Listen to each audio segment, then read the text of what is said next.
جس سے سبھی ہڑبڑا کر رہ گئے۔ سائرہ نے خوفزدہ نظروں سے نعمان کو دیکھا، جس پر اس نے اس کے کندھے پر ہاتھ رکھ کر تسلی دی۔ وہ شخص دروازہ کھول کر باہر نکل گیا۔ کافی دیر گزر گئی مگر وہ واپس نہیں آیا۔ وہ کدھر گیا ہے؟ سائرہ نے نعمان سے پوچھا، جس کی نظریں دروازے پر ہی ٹکی ہوئی تھیں۔ میں دیکھتا ہوں۔ آپ کہاں جا رہے ہیں؟ سائرہ نے نعمان کا بازو جکڑتے ہوئے کہا کہ جو باہر ہی جا رہا تھا۔ اوہو، دیکھنے دو مجھے کہ کون آیا ہے باہر۔ اپنا بازو چھڑوا کر جیسے ہی نعمان نے باہر جھانکا، اسے دور دور تک کوئی زی روح دکھائی نہ دیا۔ تشویش سے لب بھینچتے نعمان نے مڑ کر اپنی بیوی بچوں کو دیکھا اور تیزی سے پلٹتے سوئی ہوئی سمن کو اٹھایا۔ ہمیں یہاں سے نکلنا ہوگا۔ کیوں؟ کیا ہوا؟ بتائیں مجھے نعمان، اور وہ آدمی کہاں گیا؟ وہ نہیں ہے باہر کہیں بھی، مجھے کچھ ٹھیک نہیں لگ رہا یہاں۔ نعمان نے کندھے پر سمن کو تھپکتے ہوئے سائرہ سے کہا، جو بس رو دینے کو تھی، مگر جب تک وہ دروازے تک پہنچے، دروازہ زوردار آواز کے ساتھ بند ہو گیا، جس سے سائرہ اور ایمن کی چیخیں نکل گئیں، جبکہ سمن کچی نیند سے ڈر کے اٹھنے کی وجہ سے رونے لگی۔ روم میں جلتی لکڑیاں ایک ایک کر کے بجھ گئیں، جس سے تاریکی چار سو پھیل گئی، ہاتھ کو ہاتھ بھی سجھائی نہ دیتا تھا۔ جب اچانک بجلی کے کڑکنے سے کمرے میں ایک پل روشنی چمکی اور نعمان جہاں کا تہاں رہ گیا۔ خوف کے باعث اسے اپنے رونگٹے کھڑے ہوتے محسوس ہوئے، جبکہ سائرہ کی مارے ڈر اور وحشت کے گگی بن چکی تھی۔ لمبے سے سفید چوغے میں سفید ہی پتلیوں والی آنکھوں لیے ایک آدمی ایمن اور سمن کو گھور رہا تھا۔ نعمان نے ان تینوں کو اپنے حصار میں لے لیا اور جی کڑا کے پوچھا کہ یہاں کون ہے؟ جواب میں ایک شیطانی سی ہنسی کا کچھ سنائی نہ دیا۔ نعمان کو محسوس ہوا کہ کوئی اس کے پیچھے ہے، مگر اندھیرے کے باعث وہ کچھ بھی دیکھنے سے قاصر تھا۔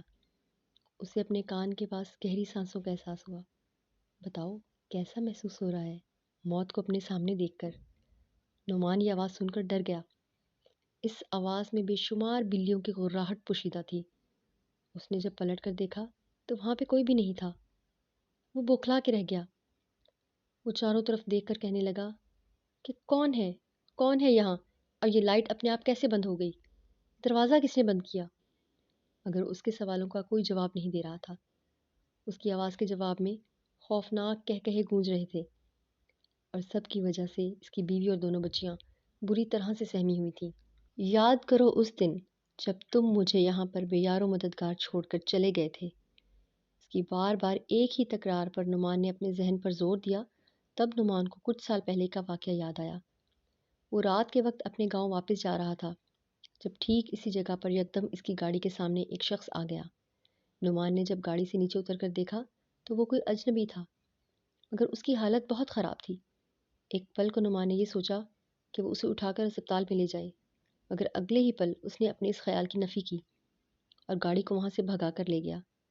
اگلے ہی دن اسے معلوم ہوا تھا کہ اس ویرانے میں کسی شخص کی لاش ملی تھی۔ یہ سن کر اسے شرمندگی کا احساس ہوا کہ کاش وہ اسے اسپتال لے جاتا تو اس کی زندگی بچ جاتی۔ کچھ دن تو اس کے ساتھ پچھتاوا رہا، پھر وقت گزرنے کے ساتھ ساتھ وہ اس بات کو بالکل بھول گیا۔ آج وہ ٹھیک اسی جگہ پر تھا اور وہ شخص اس کے سامنے تھا۔ نعمان کی خوف سے گگی بن گئی اور اسے کہنے لگا کہ میں نے جو کچھ بھی کیا اس کے لیے مجھے معاف کر دو۔ وہ شخص زور زور سے ہنس کر کہنے لگا کہ اگر تم اس دن میری مدد کر لیتے تو میں آج اس ویرانے میں بدرو بن کر نہ بھٹک رہا ہوتا۔ تمہاری وجہ سے میں اپنی زندگی سے ہاتھ دھو بیٹھا۔ میں تو اپنی بیوی بچوں سے ملنے جا رہا تھا اور تم نے مجھ سے میری زندگی چھین لی، میری ساری خوشیاں چھین لی اور میری بیوی بچوں کو در بدر بھٹکنے کے لیے اکیلا چھوڑ دیا۔ نعمان کو سخت شرمندگی کا احساس ہو رہا تھا، مگر اب وقت گزر گیا تھا اور اب وہ کیا کر سکتا تھا؟ سوائے پشیمانی کے اس کے ہاتھ کچھ بھی نہیں آیا، اور اب تو وہ شخص موت بن کر اس کے سامنے کھڑا تھا، اور اس وقت نعمان کو اپنی زندگی سے بڑھ کر کوئی بھی چیز عزیز نہیں لگ رہی تھی۔ اس نے وہاں سے بھاگنے کی کوشش کی، مگر یکدم اس کے پاؤں اندیکھی قوت نے پکڑ لیے تھے اور وہ چاہ کر بھی اپنی جگہ سے ایک انچ بھی نہیں ہل پا رہا تھا۔ تبھی نعمان اور وہ شخص اس کی طرف آہستہ روی سے بڑھنے لگا۔ اس کی بیوی اور دونوں بچیاں یہ سب دیکھ کر خوفزدہ ہو چکی تھیں۔ ان کے حلق سے تو خوف کے مارے آواز بھی نہیں نکل رہی تھی۔ جیسے ہی وہ شخص نعمان کے قریب پہنچا تو نعمان کے ذہن میں اپنے دادا ابو کی بچپن کی کہی بات یاد آ گئی کہ اگر ایسی صورتحال سے پالا پڑ جائے تو انسان کو اونچی آواز میں اذان دینی شروع کر دینی چاہیے، کیونکہ چیزیں ان کلمات سے دور بھاگتی ہیں۔ چنانچہ نعمان نے ایسا ہی کیا۔ اذان کی آواز سن کر وہ شخص نعمان سے کئی فٹ دور جا کے کھڑا ہو گیا۔ وہ غصے سے نعمان کو گھور رہا تھا۔ تم یہ جو کچھ بھی پڑھ رہے ہو اس کو بند کر دو۔ یاد رکھو تم کچھ بھی کر لو تمہیں مجھ سے کوئی نہیں بچا سکتا۔ اب نعمان کو اندازہ ہو گیا تھا کہ یہ شخص اس کا کچھ نہیں بگاڑ سکتا۔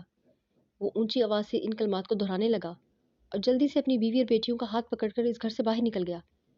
جب اس نے گاڑی میں بیٹھ کر گاڑی کو سٹارٹ کیا تو گاڑی بھی اپنی جگہ سے چل پڑی اور وہاں سے وہ بہت دور نکل آئے۔